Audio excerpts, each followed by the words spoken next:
Welcome to the ER Break Room, the University of Florida Department of Emergency Medicine's podcast. In here, we get to know each other, celebrate our achievements, and highlight our initiatives. I'm your host, Michael Petrauskas. Welcome to Season 3 of the ER Break Room. If you are new to the podcast and our department, I hope you learn something about your colleagues and get caught up with what's happening. This year, I hope to incorporate interviews with people from wider job descriptions and bring back alumni to hear how they are doing. Thank you to those who gave me feedback with these suggestions. Let's start with some hellos.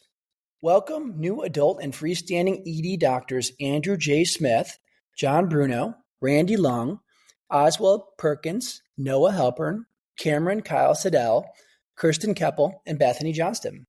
And welcome back, Dr. Tiara Smith. Welcome new pediatric ED doctors Maria Quigley-Martin, John Bailing, and Tiff Ramirez-Cueva. Welcome new Ocala ED doctors Austin Reed, Mikhail Elfon, Tiffany Fieldings, John Combs, and Shannon Zick. And then welcome to all the new resident and fellows that started this academic year. I'm sorry it's taken me so long to give you a shout out. Now, let's go on to Highs of the Month. Big congratulations to Dr. Charles Wang on his promotion to Associate Professor. This is a huge accomplishment and well-deserved by a faculty member who does so much in teaching, healing, and directing Levy County's EMS.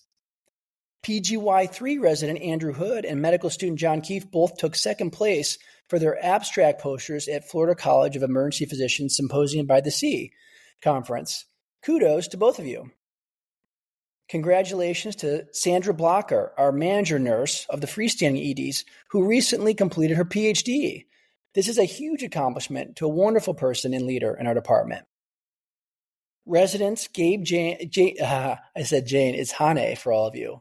Residents Gabe Hane and Taylor Brady both had babies in the past several months. Welcome, baby Gators. Looking forward to meeting you.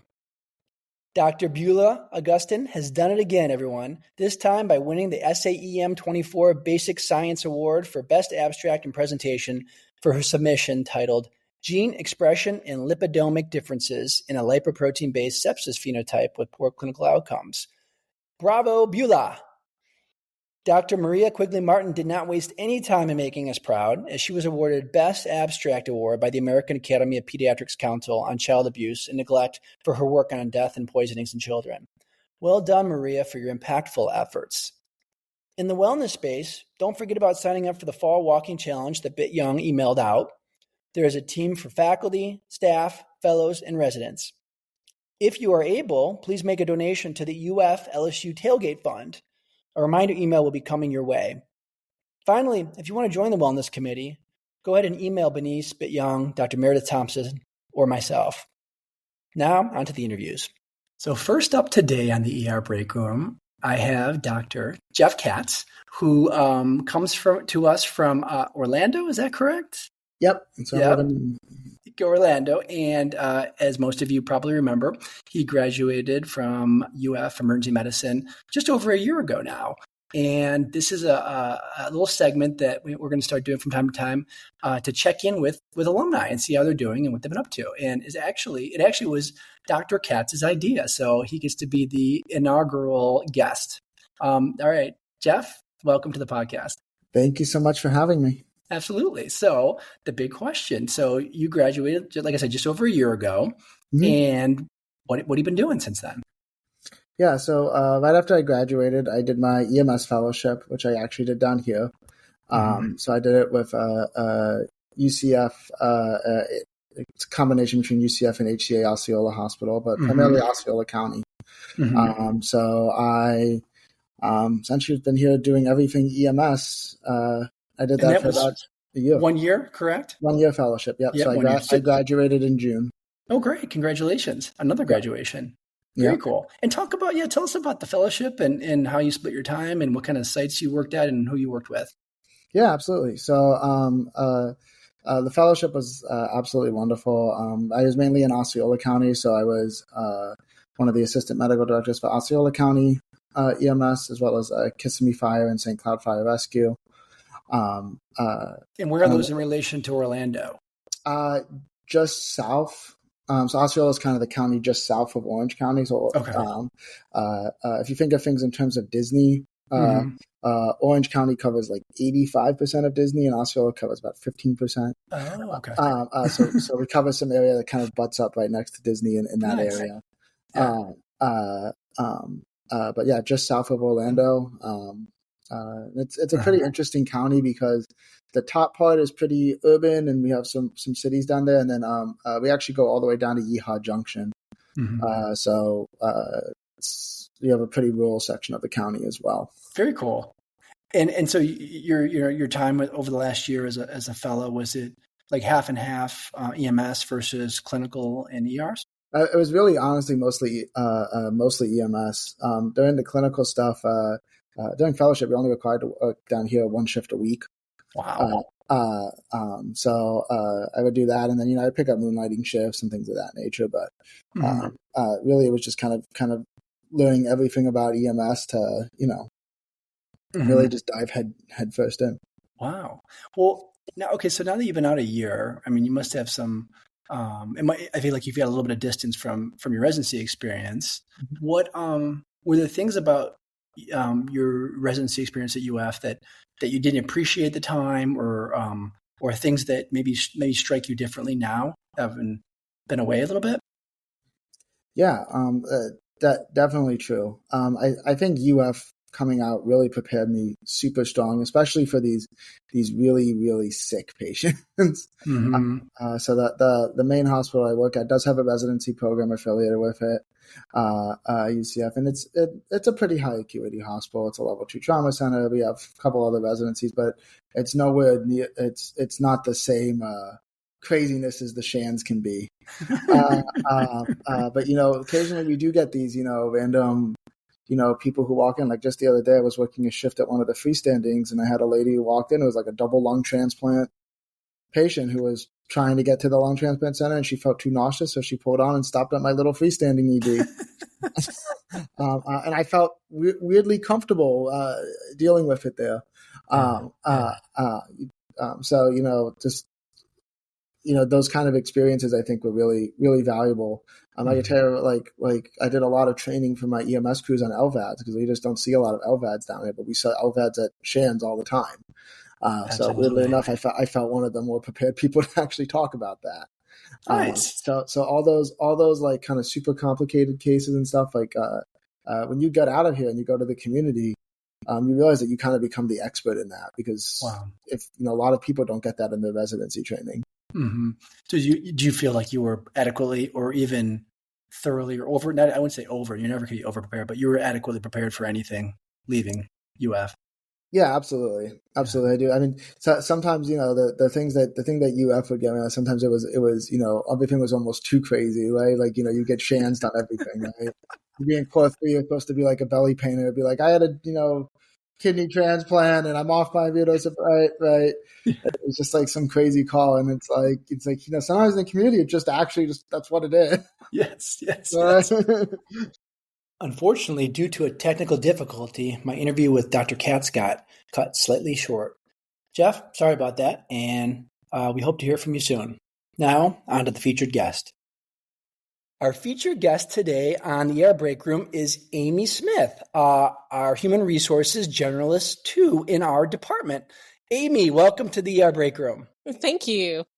So this is a fitting interview. This is I've been wanting to do this. I wanted to do this last year. I started thinking about it, but this is the year to do it. It is almost, or we're actually at the point of open enrollment season, and I thought it'd be a great opportunity to get to know you, and then also just highlight some things and remind people. So let's start with you, Amy. So where are you from? What was your childhood like? Sure. I grew up in Jacksonville, Florida with my parents and my one sister. My grandparents lived just about a block away, so we were a close-knit family. And then I moved to Keystone when I was about 15 years old. Oh, interesting. So that's great to have the grandparents nearby. My spouse's grandparents are nearby. Did your grandparents have were you always at their house and stuff growing up, and they have a lot of babysitting and stuff? Always. Yeah. Living a block away, we could go there quite often, and they were at our house often as well. That's wonderful. And Jacksonville being right down the road. So this is, you have not ventured far or strayed far from the home, from the nest. No, No, not at all. Not at all. So, okay. And so you said you have one sister. I do. And it was close in age or no? She is right under 11 months older than I am. Oh my So we're God. very close in age. Oh my God. Were you close growing up, or did you were close, or did you fight like cats and dogs, or?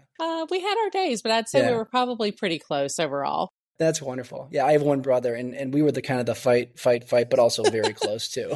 Exactly. So, all right. So you moved at age 15 to Keystone? We did. We moved to Keystone Heights at age 15, finished out my high school years in Keystone Heights. Mm-hmm. And I've never been to Keystone Heights. So how far is that from here? It's about 35, 40 minutes from Gainesville.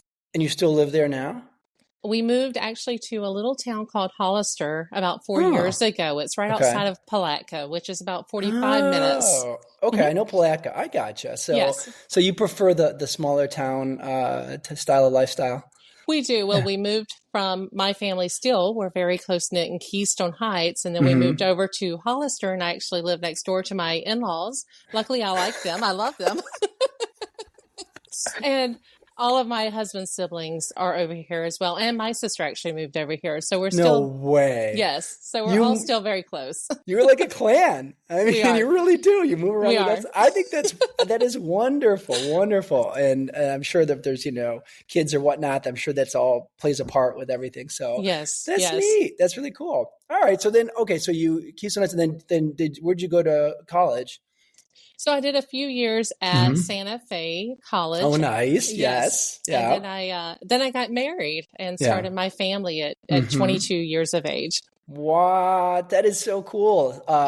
22 and married and kids, I'm guessing as well. So a few years later, kids came. My son is 25 and my daughter is 22. Nice. I have my first grandchild that is 1.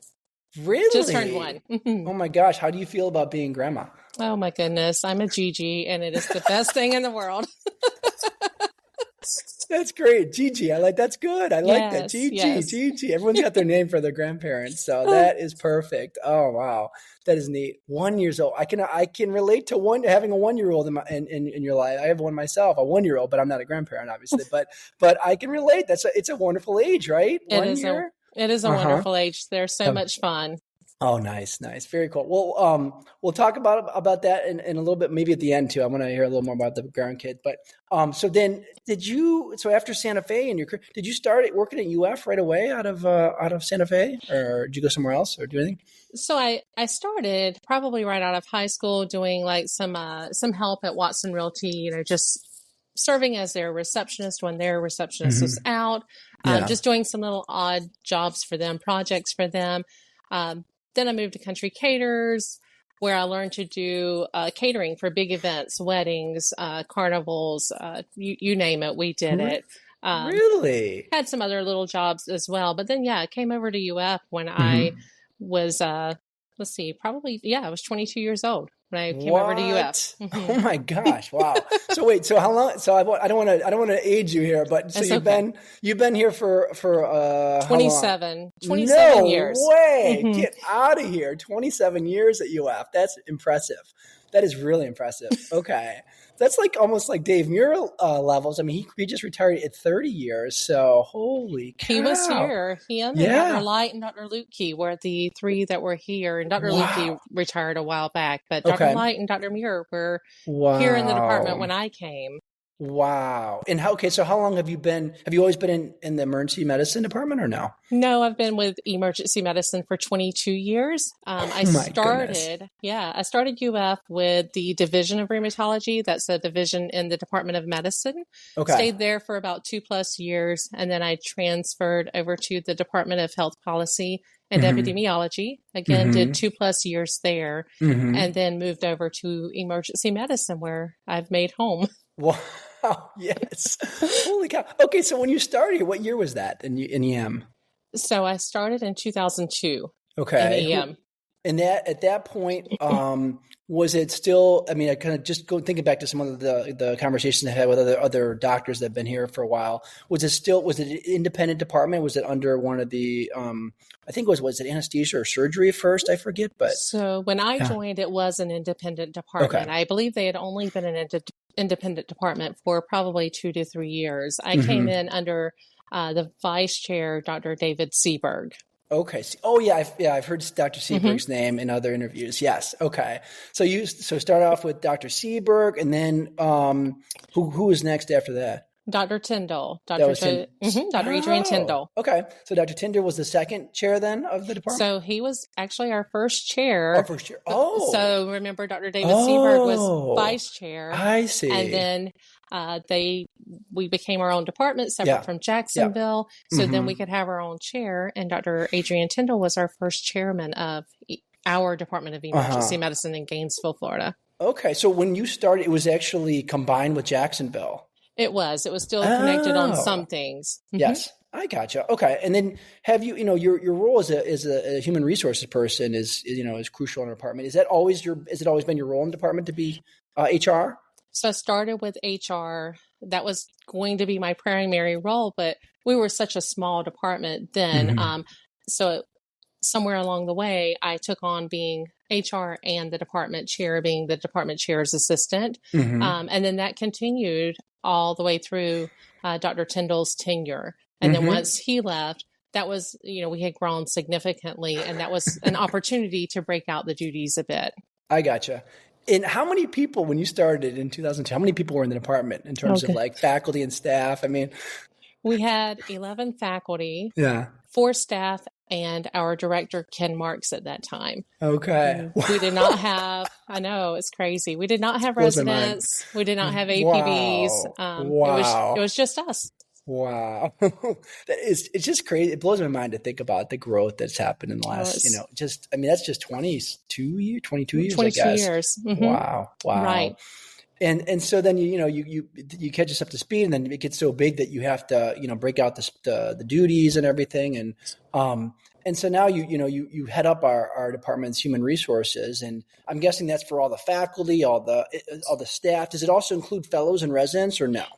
It does not. I do provide some oversight as needed to Will or Bit Young, but they handle the resident and the fellowship hires and the HR pieces themselves. And again, I'm always there to help. And if there's some parental leave or needs or whatever, then absolutely I'll jump in. But they handle it pretty much themselves. I see. And speaking of in terms of hires, I want to say just like how when I started 2.5 years ago or approximately, and as a new person coming into the department, you're nervous, you're excited, and you're clueless. And so I want to say that your presence and just welcoming, calm, and spirit and helpfulness was just so appreciated. Well, thank you. Thank you for that. And then as things continue on, and then we have things like open enrollment or life events. And my spouse and I were fortunate enough to have a baby last year, and that's a big life event that really, once again, you're just like, how is this going to affect me and work?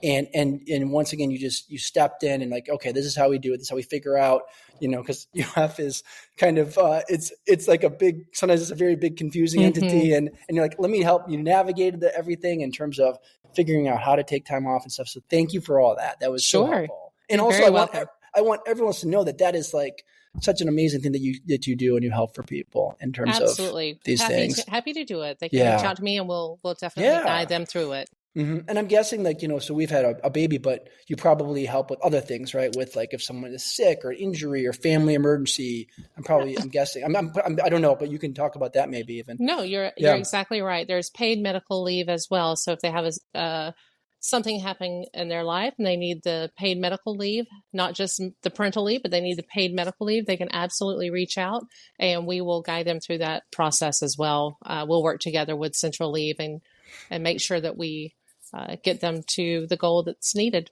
Yeah, that's great. Thank you so much, Amy. Sure. And so with the start of open enrollment, I'd love to talk about a couple of the things if you want to highlight a couple of things that you found to be kind of helpful for people, or I have one or two things that jumped to my mind too. But Yeah, so I get excited about benefits coming from a job that was I was an independent contractor before coming to UF, and I had zero benefits. And so to come here and to have this incredible suite of things that are offered and is unreal to me. I think it's so cool. So tell me a couple basics or things that maybe people don't know about or think about, and how this all works. Sure. There's at least two things that I really enjoy telling people about, because I think they're hidden treasures that can benefit each person so much. The first one I'll start with is the sick leave pool. Open enrollment is currently going on right now, October 1st through October 31st. The sick leave pool allows employees to donate a portion, it's 8 hours, of their individually accrued sick leave for collective use by eligible members for a serious health condition or catastrophic illness affecting their own health. To be eligible to join that, they have to have 64 hours in their leave bank. That way they can donate the 8 hours and still have a significant balance left for when they need it. I've personally witnessed some of my coworkers in the past utilize this during a not so pleasant time in their life. This pool was able to donate sick leave to them, which helped them to have the time to continue to get paid, as well as keep their benefits active. That's like one of the big things. Even if we can't keep you paid in full, we can call and work with benefits to see how much leave you need to keep your benefits active. And then I will watch that each pay period to make sure that we can extend the benefits as far as we can. It was great to know that my coworkers didn't have to worry about their benefits dropping during that significant time in their life. I think that's so cool, Amy, that we have this here at UF, because you never know when something is going to happen in life that is unexpected. And this is something that just allows you to still maintain your job, some portion of your pay, if not all, your benefits going while you get through that tough time. So I think that is so neat. And 64 hours is probably something that probably most people, it's a year after the first year. It takes about a year. Yeah. And so that's just something and then for people to go through their second open enrollment or thereafter, if they didn't do it already, to just, and how do people do? They just email you? Is that how it works? Or? So if they want to email me, that's completely fine. There's a link? There's a link. I will get them connected to be able to sign up for that. I had sent it out a little bit earlier in the month, but I'm happy to resend it. I'll also put it in my show notes of the podcast so that people can just even listen to this, they can pop it over to that and do that. Absolutely. Very cool. So that is such a cool, that's a neat benefit. Are there any other ones that you want to talk about? Or I have one or two that I was kind of learned about after my first or second year, but go ahead. I would say the second one and then I'll let you tell me some of your favorites. The second one that I tell a lot of our staff about, but it's probably nice to let the faculty know and they can see if this is an option for them too, is the flexible spending accounts. The flexible spending account is a MasterCard. You would sign up for it at open enrollment. You can think through what you may have going on that next year. If you need glasses, you need some dental work, you have a procedure coming up, you can go ahead and say what allotment of money you would want on that flexible spending account card.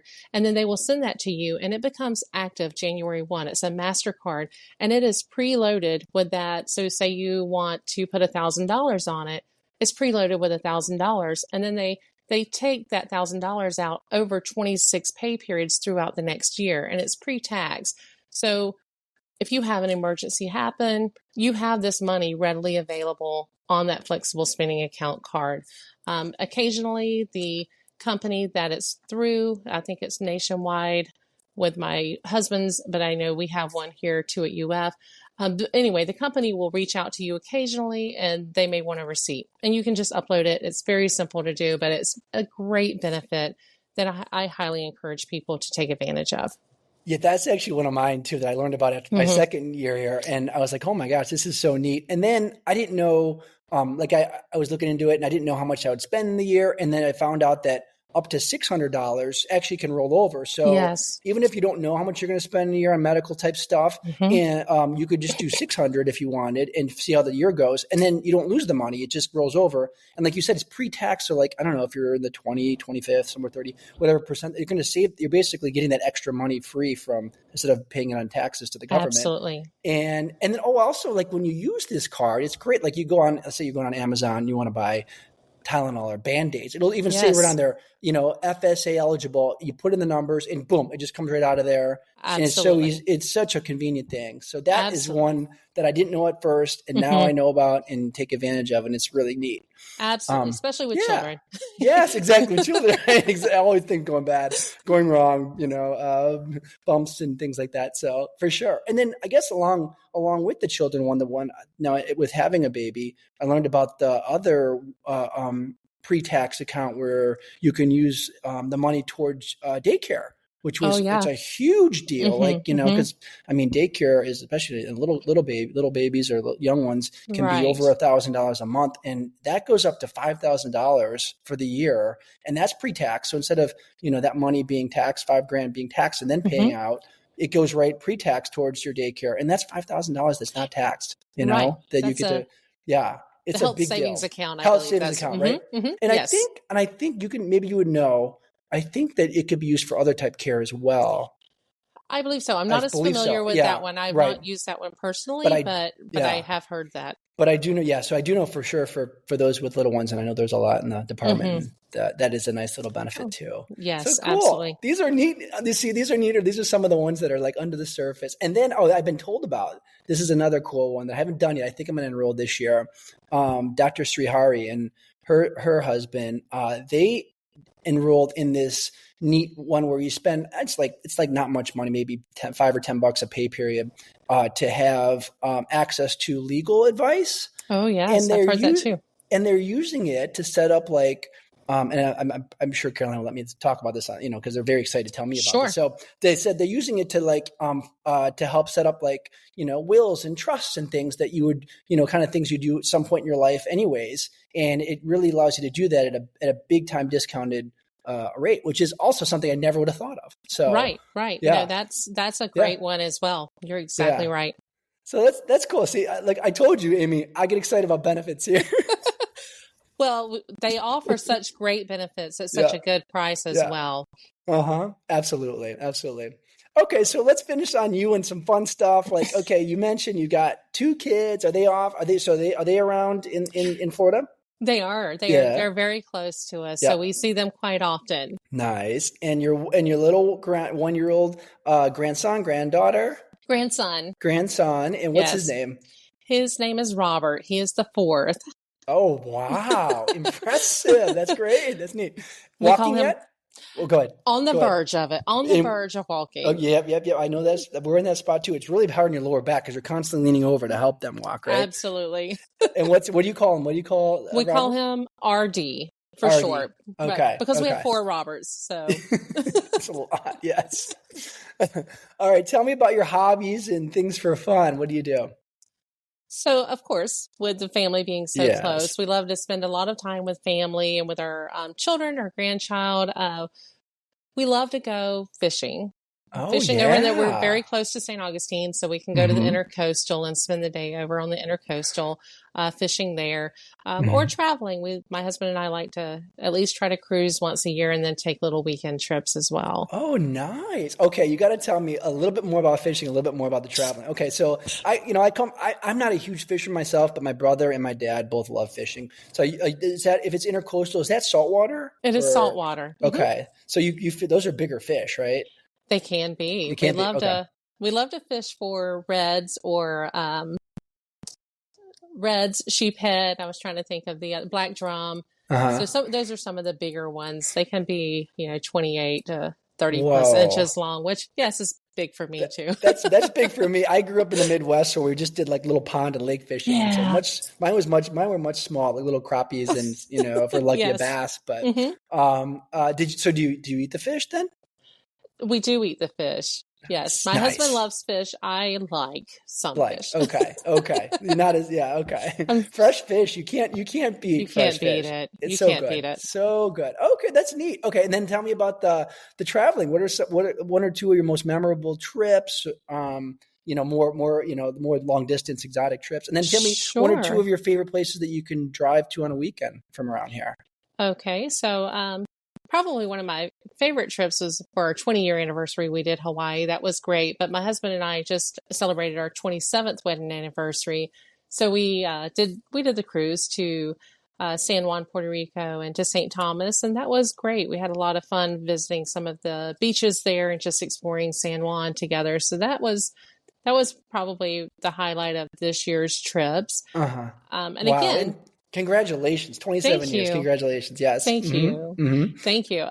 Probably around here, there's several spring areas that we can go and kayak, or like I said, St. Augustine seems to be one of the heavy places that either we're going there to fish, or there's the nice little downtown historic area and the restaurants. And so that's probably the close places that we go. Nice. Well, thanks for those recs. That's really cool. And any favorites in Gainesville area for the people that are maybe new here, new faculty, new fellows, that restaurant wise or not so much, because you're over at Keystone Heights. So we tend to travel to St. Augustine or to Jacksonville. If we come to Gainesville, we're your Texas Roadhouse kind of people. Just something easy peasy. What's a favorite restaurant in either St. Augustine or Jacksonville when I go or else other people go? Absolutely. St. Augustine, we love Black Molly's. They have really good food. And then we love Sunset Grill just because you can sit upstairs on the balcony and overlook the ocean and feel the ocean breeze. And that's kind of one of our laid back places that we just love to go as a family. Cool. I will definitely have to check those out next time I'm over Absolutely. there. Very cool. Very cool. And then finally, I asked this to most people on the podcast: what makes the UF Department of Emergency Medicine special? For me, it's the people and the teamwork. Right. The faculty are super personable. The staff can go to them at any time. We always have the end goal in mind, and we work together to achieve those goals. And I just obviously have made it home over the last 22 years. And I think I just love the nature of emergency medicine and the faculty there. Thank you so much. That's wonderful. I love that. That teamwork. That's so neat. I feel that. It's very palpable here for sure. Absolutely. But thanks for your time, Amy. Thanks for coming on and talking to us about some of the benefits in open enrollment in your life and career. I mean, my goodness, you've seen so much here. So thanks a lot. Sure, you're welcome. I do want to remind everyone that open enrollment will open on October 14th, and it will run through 6 p.m. on November 1st. So just make sure that they hit make all of their changes before 6 p.m. on November 1st. That's right. The procrastinators out there better mind that. All right. Thank you again, Amy. Thank you for having me. Bye-bye. That's all for this episode. Special thanks to our chair, Dr. Mary Patterson, for supporting this podcast, and to Dr. Giuliano DePortu for composing our theme music. I'm Michael Petrauskas. Be well.